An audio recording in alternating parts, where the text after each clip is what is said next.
You've probably heard people say it. You need a funnel, but no one really explains what that means. So let's make it simple.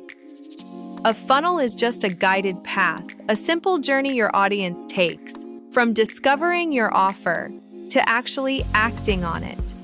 Most people create content, post it everywhere, and hope someone buys, but there's no next step, no direction, no plan, just noise. You keep scrolling, hoping the next post will finally show you how to start, but it only makes things worse. More advice, more options, more overwhelm. So here's how you can start your funnel today. Think of one small offer or freebie, something valuable and easy to make. Then decide where people will find it: Instagram, your website, or even YouTube. And finally, how you'll deliver it, like through email or a direct download. An opt-in page is where someone gives you their name and email. You can set this up with free tools like MailerLite. After they submit, you send them your freebie. That's delivery, and that's your funnel, start to finish.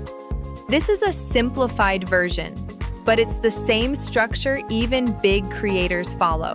If you want to save time and go step by step, I made a full guide that walks you through it all.